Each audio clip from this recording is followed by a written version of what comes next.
नमस्कार दोस्तों, स्वागत है आपका एमसीक्यू आईक्यू में। डीएफसी के प्रीवियस ईयर क्वेश्चन करा रहा हूँ मैं आपको 500 बेस्ट क्वेश्चन सीबीटी सेकंड के लिए, जिसका एग्जाम दिसंबर में डेफिनेटली होगा। तो ये पार्ट 20 है। चलिए शुरू करते हैं। आज का फर्स्ट क्वेश्चन है, typhoid is caused by. Typhoid dash के कारण होता है। तो टाइफाइड एक बैक्टीरिया है, ठीक है। टाइफाइड बैक्टीरिया के कारण होता है। टाइफाइड एक बैक्टीरियल डिसीज है। किसकी वजह से होता है? कॉज्ड बाय किसकी वजह से होता है? साल्मोनेला टाइफाई की वजह से होता है टाइफाइड। और इसके लिए जो टाइफाइड चेक करते हैं हम, उसके लिए टेस्ट होता है विडाल टेस्ट। बहुत इंपॉर्टेंट है विडाल टेस्ट। एक अलीशा टेस्ट आता है। अलीशा टेस्ट किसके लिए होता है? एड्स के लिए अलीशा टेस्ट हम करते हैं। एड्स के लिए जो एड्स है ना, उसको पहचानने के लिए अलीशा टेस्ट करते हैं। और टाइफाइड के लिए विडाल टेस्ट करते हैं। तो टाइफाइड पढ़ लिया हमने। अब मलेरिया बहुत एग्जाम में आता है। और मलेरिया किसकी वजह से फैलता है? फीमेल एनोफिलीज मॉस्किटोस की वजह से फैलता है मलेरिया। इसमें प्लाज्मोडियम पैरासाइट होता है। जो फीमेल एनोफिलीज मॉस्किटो होता है ना, उसके अंदर एक पैरासाइट होता है, प्लाज्मोडियम पैरासाइट, ठीक है। उसकी वजह से मलेरिया फैलता है। और ये मलेरिया इफेक्ट करता है आरबीसी और लिवर को इफेक्ट करता है मलेरिया। जब मलेरिया हो जाता है तो आरबीसी और लिवर को इफेक्ट करता है मलेरिया। और कौन सी डिसीज की वजह से होता है? तो प्रोटोजोयन डिसीज है, ठीक है। एग्जाम में क्वेश्चन आता है मलेरिया कौन सी डिसीज के कारण होता है? तो प्रोटोजोया डिसीज के कारण होता है मलेरिया। कैंसर की स्टडी को हम ऑन्कोलॉजी बोलते हैं। नेक्स्ट क्वेश्चन है, 1 mole of carbon atom is equal to dash gram of carbon atom. 1 mole carbon परमाणु डैश ग्राम कार्बन परमाणु के इज इक्वल टू होता है। तो कार्बन का मास कितना होता है? जो ऊपर लिखा होता है वो मास बोलते हैं, और जो नीचे लिखा होता है उसको हम एटॉमिक नंबर बोलते हैं। एटॉमिक नंबर नीचे लिखा होता है और जो ऊपर लिखा होता है वो मास होता है, एटॉमिक मास। तो कार्बन की बात करते हैं तो कार्बन का एटॉमिक मास होता है 12, ठीक है। और एटॉमिक नंबर होता है 6। नेक्स्ट क्वेश्चन है, organism have been divided into how many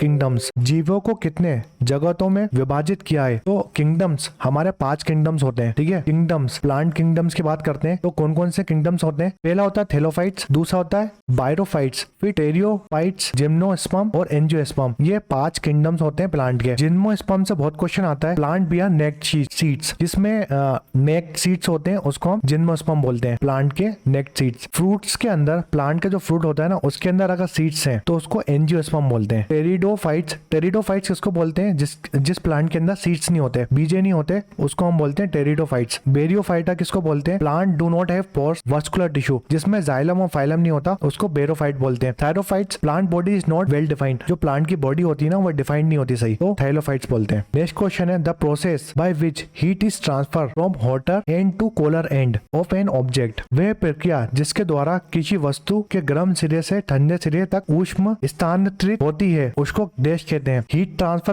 transfer की बहुत सारी प्रोसेस होती है, जैसे रेडिएशन, कंडक्शन और कन्वेक्शन। कंडक्शन जो होता है ना वो सॉलिड के ऊपर होता है, कन्वेक्शन लिक्विड के ऊपर होता है, और रेडिएशन जो सन होता है ना, हमारा सन है और ये अर्थ है, जो भी सन की रेज होती है जो निकलती है उसको हम रेडिएशन बोलते हैं, ठीक है। इस टॉपिक को हम डिटेल में बात करेंगे। जब मैं जनरल साइंस पढ़ाऊंगा ना, आपको जनरल साइंस का क्वेश्चन कराऊंगा तो इसको डिटेल में बताऊंगा। तो कंडक्शन इसका करेक्ट आंसर है। कंडक्शन में क्या होता है? हीट ट्रांसफर होती है हॉट ऑब्जेक्ट से लेकर कोल्ड ऑब्जेक्ट में, ठीक है, उसको हम कंडक्शन बोलते हैं। और मेनली कंडक्शन होता है सॉलिड चीजों में, कन्वेक्शन होता है लिक्विड चीजों में। इवोपरेशन को पता है आपको, वाटर लिया, वाटर को बॉइल करा तो वाटर इवोपरेट हो जाता है। कितने डिग्री में? 100 डिग्री सेल्सियस में। नेक्स्ट क्वेश्चन है, मस्तिष्क के कितने प्रमुख भाग होते हैं? How many major part does brain has. तो जो ब्रेन होता है ना हमारा, उसके 3 मेजर पार्ट होते हैं। ब्रेन, ह्यूमन ब्रेन की बात करते हैं तो 3 मेजर पार्ट होते हैं, fore brain, mid brain, hind brain. Fore brain के भी 3 पार्ट होते हैं, सेरेब्रम, थैलेमस और हाइपोथैलेमस। मिड ब्रेन के पार्ट होते हैं रेटिकुलर फॉर्मेशन। और हिंड ब्रेन में क्या कौन सी 3 चीज आती है? मेडुला, पोन्स और सेरेब्रम। ये 3 पार्ट आते हैं हिंड ब्रेन में। देखिए ये ब्रेन है आपका, और ब्रेन के जो ऊपर लेयर होती है ना उसको क्या बोलते हैं? मेलिंगस। जो हमारा ब्रेन होता है उसके ऊपर जो लेयर कवर होती है ना, कवरिंग ऑफ ब्रेन, उस लेयर को हम बोलते हैं मेनिंजस लेयर बोलते हैं ब्रेन की कवरिंग को। और मेनिंजस लेयर के ऊपर भी एक कवरिंग होती है। देखिए ये ब्रेन है आपका, ब्रेन के ऊपर जो लेयर होती है ना, मेलिंजस बोलते हैं उसको। और मेलिंजस के ऊपर भी एक लेयर होती है, उसको क्रेनियम लेयर बोलते हैं, ठीक है। जो क्रेनियम लेयर होती है ना हमारी, वो प्रोटेक्ट करती है हमें हमारे ब्रेन को इंजरीज से। जैसे मान लो एक्सीडेंट वगैरह होता है ना, तो क्रेनियम लेयर में लगती है जाकर, अगर आपका ब्रेन टकराता है तो। अगर मैं फोर ब्रेन, मिड ब्रेन और हिंड ब्रेन की बात करूं तो इनमें से सबसे बड़ा पोर्शन कौन सा है ब्रेन का? तो लार्जेस्ट पार्ट है फोर ब्रेन। मिड ब्रेन सबसे छोटा पार्ट है ब्रेन का। नेक्स्ट क्वेश्चन है, what is the name of protein digestive enzyme release by gastric gastric gland gastric ग्रंथियों द्वारा स्रावित प्रोटीन को पचाने वाला एंजाइम का नाम क्या है? तो इसको हम पेप्सिन एंजाइम बोलते हैं। देखिए ये हमारा स्टोमक है, ठीक है, स्टोमक है। स्टोमक, अगर आप स्टोमक के अंदर की बात करते हैं, स्टोमक का आप काट दो बीच से तो अंदर का पोर्शन दिखेगा। उसमें 3 चीज होती हैं, एक गैस्ट्रिक ग्लैंड होती है, ये हमारे गैस्ट्रिक ग्लैंड हो गए, ठीक है। गैस्ट्रिक ग्लैंड के अंदर, स्टोमक के अंदर 2 लेयर होती हैं, एक एपिथेलियल सेल होता है, एक लेयर में एपिथेलियल सेल होता है, और जो अंदर वाली लेयर होती है उसको ऑक्जेंटिक सेल बोलते हैं, ठीक है। तो जो गैस्ट्रिक ग्लैंड होता है ना, गैस्ट्रिक ग्लैंड से गैस्ट्रिक जूस रिलीज होता है। अब बात समझते हैं ना, गैस्ट्रिक ग्लैंड से गैस्ट्रिक जूस रिलीज होता है, और गैस्ट्रिक जूस में 2 एंजाइम होते हैं, एक पेप्सिन और रेनिन। पेप्सिन और रेनिन क्या करते हैं, ये हमारे प्रोटीन, जो हम प्रोटीन वगैरह खाते हैं ना, उसको डाइजेशन के लिए हेल्प करते हैं पेप्सिन और रेनिन एंजाइम। क्वेश्चन में ये पूछा था कि गैस्ट्रिक ग्लैंड में कौन से 2 एंजाइम होते हैं जो प्रोटीन को डाइजेस्ट करते हैं, ठीक है, डाइजेस्ट करने में हेल्प करते हैं। तो एक पेप्सिन हो गया और एक रेनिन हो गया, ठीक है, ये दोनों प्रोटीन को डाइजेस्ट करते हैं। मगर इन दोनों एंजाइम को एक्टिवेट करने के लिए हमें एक एसिड चाहिए, और वो एसिड कहाँ से रिलीज होता है? ऑक्जेंटिक सेल से। ऑक्जेंटिक सेल से रिलीज होता है एसिड, कौन सा? HCl, hydrochloric acid oxyntic cell से रिलीज होता है। ये एसिड होता है जो एक्टिवेट करता है पेप्सिन और रेनिन को। पेप्सिन और रेनिन को एक्टिवेट करता है। जब ये एक्टिवेट हो जाते हैं तो ये प्रोटीन को डाइजेस्ट करते हैं, ठीक है। इतना समझ गए ना आप? देखिए अगर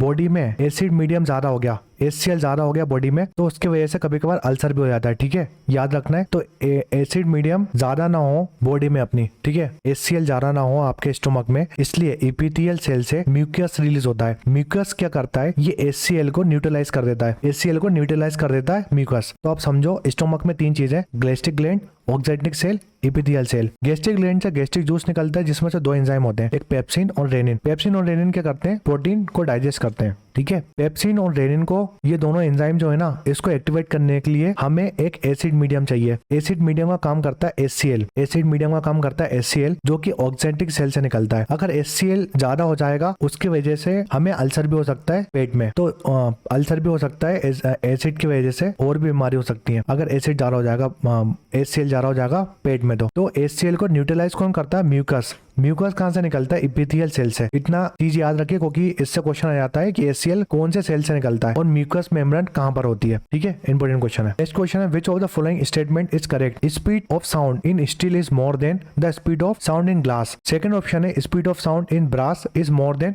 हीलियम। निम्नलिखित में से कौन सा कथन सही है? स्टील की ध्वनि की गति कांच में और ध्वनियों की गति से अधिक होती है। पीतल की ध्वनि गति हीलियम से अधिक होती है। इसमें पूछा है 2 ऑप्शन। जो स्पीड ऑफ साउंड की स्पीड होती है ना, स्टील में ज्यादा होती है ग्लास के मुताबिक, जो हमारे ग्लास होती है उसके मुताबिक इस स्टील में ज्यादा होती है। तो एक बिल्कुल सही आंसर है। आप स्टील लेंगे और स्टील में आप साउंड चलाएंगे तो ज्यादा गूंजेगा, ठीक है, ज्यादा तेज फ्लो करेगा साउंड। और ब्रास और हीलियम की बात करते हैं तो स्पीड ऑफ साउंड ब्रास में ज्यादा होता है, हीलियम में कम होता है। तो इसका करेक्ट आंसर है दोनों, बोथ 1 and 2। नेक्स्ट क्वेश्चन है, which of the following statements are true? Air expand on heating, the warm air is heavy than the cold air. निम्नलिखित में कौन सा कथन सत्य है? गर्म करने पर हवा फैलती है, बिल्कुल सही। जैसे आप मान लो आप पानी बॉईल कर रहे हैं, ठीक है, पानी को आपने बॉईल करा, ये वाटर है और वाटर को आपने बॉईल करा तो इवोपरेशन होता है ना, मतलब कोई भी चीज अगर हल्की होगी तो वो हवा में जाएगी ना, तो वही पूछा है। ये जब हवा है ना, एक्सपेंड कब होती है हवा? जब वो गर्म होती है। अगर हवा गर्म होगी तो ऊपर की ओर जाएगी, बिल्कुल सही आंसर है, मतलब पहला ऑप्शन बिल्कुल सही है। गर्म करने पर हवा फैलती है, बिल्कुल सही है। मगर गर्म हवा ठंडी हवा से भारी होती है, ये गलत है। देखिए हवा जो गर्म होती है ना वो बहुत हल्की होती है, इसलिए वो ऊपर जाती है। और जो सेकंड ऑप्शन है उसमें दिया है the warm air is heavy, बिल्कुल गलत ऑप्शन है। जो गर्म हवा होती है बहुत हल्की होती है, इसलिए वो ऊपर जाती है। तो इसका करेक्ट आंसर है ओनली 1। सेकंड ऑप्शन में ये बोला था कि जो गर्म हवा होती है ना भारी होती है कोल्ड हवा से, जो ठंडी हवा होती है उससे भारी होती है। तो जो ठंडी हवा होती है ना वो ज्यादा भारी होती है और गर्म हवा जो है ना वो बहुत हल्की होती है, इसलिए वो ऊपर की ओर फ्लो करती है। नेक्स्ट क्वेश्चन है, which of the following statements are true? निम्नलिखित में से कौन सा कथन सत्य है? अम्ल स्वाद में खट्टा होता है और क्षार स्वाद में कड़वे होते हैं। Acid are sour is taste and base are bitter and taste, बिल्कुल दोनों ऑप्शन सही है। जो एसिड होता है ना वो स्वाद में खट्टा होता है और जो बेस होता है वो कड़वा होता है स्वाद में। देखिए आपको पता होगा जो पीएच होता है, पीएच स्केल है, तो 0 से 14 पीएच स्केल में होता है रीडिंग, 0 से 14। अगर मैं 0 से 6 की बात करूं, 0 से 6 पीएच की बात करूं तो एसिड मीडियम होता है, वो एसिडिक पीएच होता है। मैं 7 पीएच की बात करूं तो 7 जो पीएच होता है ना न्यूट्रल होता है वो, ठीक है, न्यूट्रल होता है, जिसको हम प्योर वाटर बोलते हैं। प्योर वाटर का पीएच होता है न्यूट्रल। और अगर 8 से लेकर 14 की बात करूं, 8 से लेकर 14 पीएच होता है बेसिक पीएच, तो ये एग्जाम में आता है कौन सा पीएच स्केल में एसिड होता है और कौन सा बेस होता है। तो इंपॉर्टेंट एसिड देखते हैं। जो बैटरी का पीएच होता है हमारा 0 बैटरी पीएच होता है। सल्फ्यूरिक एसिड का पीएच 1 होता है। जो पीएच होता है लेमन का बहुत आता है। विनेगर और लेमन का पीएच होता है वो पीएच 2 होता है। तो लेमन कितने रुपए का आता है? 2 रुपए का आता है। तो लेमन का पीएच 2 रुपए का। ऑरेंज जूस और सोडा का पीएच 3 होता है। जो हमारे एसिड रेन होती है, एसिडिक लेक होते हैं, उसका पीएच 4 होता है। फिर इंपॉर्टेंट पीएच आप याद रखो, मिल्क का पीएच मेनली 6 होता है। याद रखो 6.5 से लेकर 6.8 तक मिल्क का पीएच होता है। प्योर वाटर का पीएच 7 होता है। बेकिंग सोडा और मिल्क ऑफ मैग्नीशिया का पीएच बहुत ज्यादा आता है एग्जाम में। मैंने बताया था milk of magnesia, milk of magnesia पूछेगा ना तो इसका पीएच 10 होता है। ठीक है, मिल्क ऑफ मैग्नीशिया का पीएच 10 होता है। और बेकिंग सोडा का पीएच 9 होता है। अमोनिया का पीएच 11 होता है। बस इतने पीएच याद रख लो, इतने एग्जाम में आते हैं, बहुत इंपॉर्टेंट है। ये पार्ट 20 था। सीबीटी सेकंड का जो एग्जाम है दिसंबर में, उसका पार्ट 20 था। अगर वीडियो पसंद आया तो लाइक करें, शेयर करें, सब्सक्राइब करें चैनल को। कमेंट शेयर में कमेंट करके बताएं वीडियो कैसा लगा। डिस्क्रिप्शन में जाके टेलीग्राम चैनल ज्वाइन कर लीजिए आप, क्योंकि इसकी पीडीएफ शेयर करूंगा मैं। हर 5 लेक्चर के बाद में पीडीएफ शेयर करूंगा। अभी तक 15 लेक्चर की पीडीएफ में शेयर कर चुका हूँ। जो 5 लेक्चर की पीडीएफ बची है वो शेयर करूंगा टेलीग्राम चैनल में। ठीक है, तो मैंने 200 क्वेश्चन पढ़ा दिए आपको। अभी तक 200 क्वेश्चन पढ़ा दिए हैं और एक्सप्लेनेशन भी बहुत करता हूँ मैं। वीडियो पसंद आया तो प्लीज लाइक करें, शेयर करें, सब्सक्राइब करें। एमसीक्यू आईक्यू को